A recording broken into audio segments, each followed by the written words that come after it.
Get ready, we're going boat shopping. Join me as I begin the hunt for my next boat because I'm ready to level up. I'm looking for something bigger, something with wheel steering, an inboard diesel, and maybe even a few modern electronics. I'm still a new sailor, so I'm learning as I go, and that's exactly why I'm bringing you along with me. By checking out different boats, I'm hoping to learn more and maybe, just maybe, find a boat that'll lead to even bigger adventures. Today we're checking out a 1979 Cal-31. I know, it's a 46-year-old boat. Honestly, it wasn't at the top of my list either. But the owner's motivated, and at this price, I'd be crazy not to take a look. This boat search is a real learning experience, and honestly, a little intimidating, but I'm looking forward to your feedback. Let me know what you think of this Cal-31 in the comments, and if it's a dumpster fire, let me know, and we'll use this video to set the cadence for future boat searches.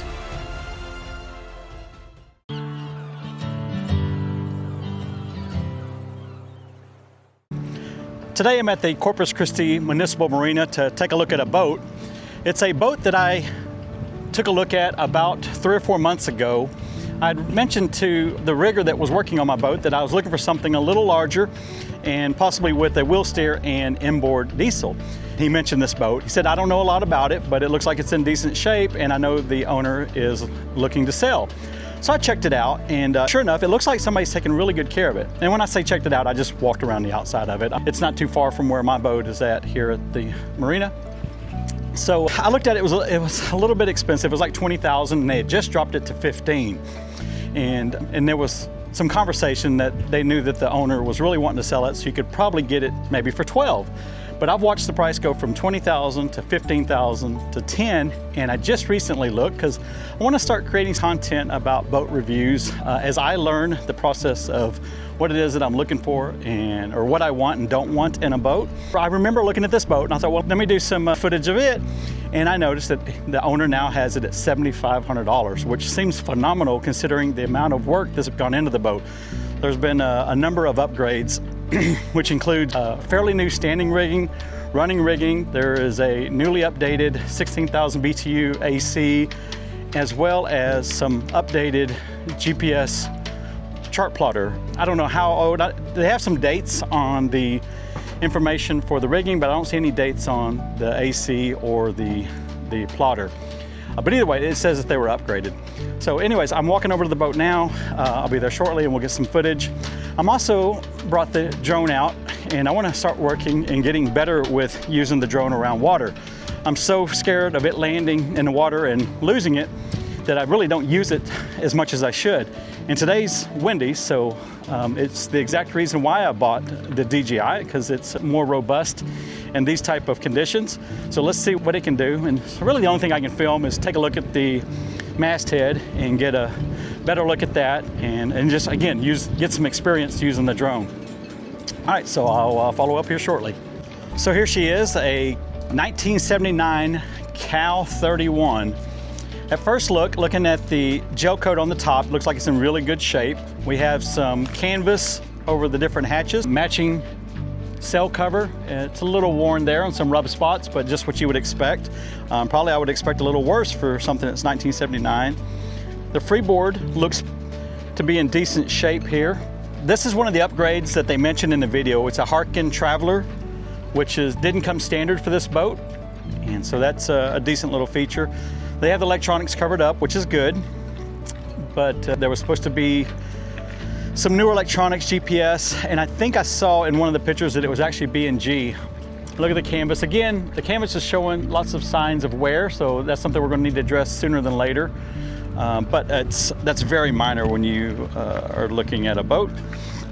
It said the chain plates were replaced. We have some plates here on the outside, so we're seeing a little bit of corrosion, not horrible. Maybe time for a bottom job. As we look, we see lots of stuff there on that rudder. Here we are, Cal-31. We have a swim ladder. So I can already see a couple things that I'm not excited about, and one is how small this cockpit is. I was really hoping to have something that I could have a few more people on board and we could enjoy the boat. Because you look how much boat we have forward. It's a lot of boat, but here in the cockpit where you actually are going to be when you're underway, maybe 2 or 3 people at the most, and then 1 helmsman, and that's it. And that's not a lot of room for a 31-foot boat.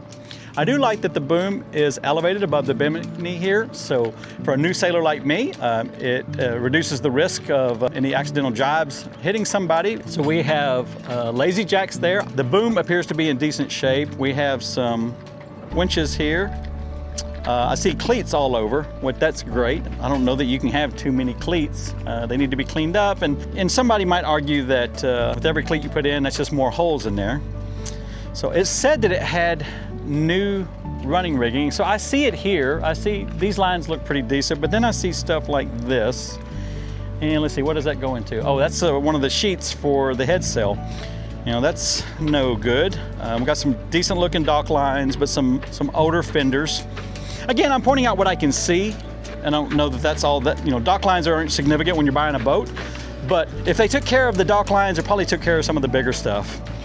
We have a Harkin roller furler, but look, it's been busted up. We see the front, or one side of it here. That would be the starboard side is broken out. I don't know that that's going to affect the performance of it a lot, but it's not a good sign. It also says that it has two different anchors that come with it, both a plow and I don't remember what the other one was, but it had two different ones.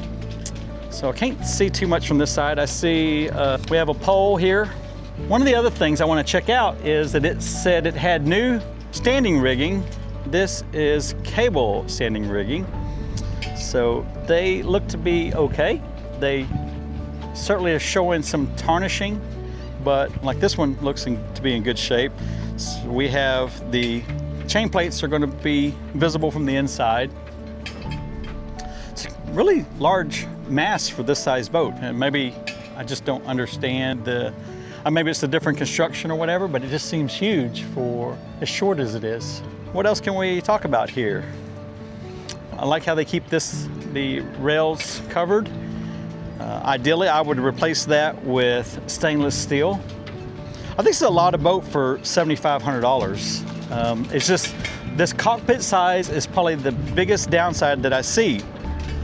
The biggest concern I have is that I've asked around the marina what anybody knew about this boat, and again, I had heard that the boat has been hauled out for a survey and the buyer backed out, and there was a day not so long ago that the water was fairly clear, and I could see what appeared to be some blisters on the bottom, and not just a few, it seemed to be quite a few.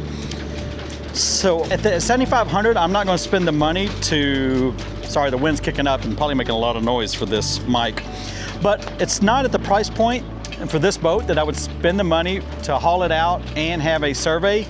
I think together they would be a large percentage of what the boat value is. So I don't know that I'd do that. That leaves me worried about how bad is that bottom. The pictures on the inside look clean, like somebody took really good care of it. Is it below that water line, the stuff I can't see, that is concerning to me. But I mean, again, on the top side, the gel coat is in really good shape. I don't see anything. Let me see if I can position this in there to take a look without actually getting on board. Again, I'm just using a selfie stick. I'm not on the boat. I'm just sticking it and hovering it over. Yeah, not a lot of room back here. But this might be a decent little upgrade for me. What do y'all think? I feel like I could get enough money out of my current boat to buy something like this. So I would get, it would be about 10 years older, but I would get an extra 5 feet. I'd get wheel steer, I'd get an inboard diesel. Even though it is a universal, it gets me closer to where I want to be in the end run, which was something between 35 and 40 foot. Is this a step I should take? What do y'all think? So looking at the specs, it's 31 foot 6 inches with a 10-foot beam, and it has a 5-foot draft. It's powered by a universal MD30, which is a 27 horsepower shaft drive diesel that has a 20-gallon fuel tank. And for water, it has 56-gallon tank, and the holding tank's 15 gallons. On the sails, it shows to have a UK slab, fully battened mainsail with 2 reefs. And we see those lazy jacks. It also includes an asymmetrical spinner, so I don't see a pole out front here. It has a new battery and a new battery charger that was purchased in 2024. The AC is a 16,000 BTU air conditioner. And it also says it includes a inflatable dinghy from West Marine that was purchased back in 2019, so that's going to be a nice little add-on for it. And it comes with the 2 anchors, the plow anchor and the Danforth anchor. I'm fairly interested in this boat, so tell me what you think. I'm concerned about the small cockpit and its age. It's a 1979 edition, and it's been on the market for a while. So what's your thoughts on this? Am I buying somebody else's problem, or is this something that I should consider? Now, I'm just started. This is one of many boats I want to take a look at. I'll show you a preview of another boat that's for sale a little ways down here. I saw a for sale sign on it, and I called the guy, but it's been sitting here for a while. This guy lives in either San Antonio or Austin, and he's never down here, and so the slip fees are eating his lunch, and he's ready to sell this one. I think it's going to be at the same price point as the other. Whew, look at that growth. That's something else. This thing is in desperate need of a haul out before it does anything. He had it listed at about, I think 10, but he immediately, as soon as we started talking, said that he would take 7,500, which is indicative that he'll take much, much less than that. I can't remember the year. I think it's in the mid to late 80s, but it looks a little worse for the wear. Again, another small cockpit. It's got a big fat belly on it. I want to say it's a Hunter, and it's about 27 foot. So anyways, I'm not going to get too deep into that one, but that's my next review I'll do. I'll look at some of my notes, reach out to him, and we'll discuss this boat. All right, that's it for this week's boat review.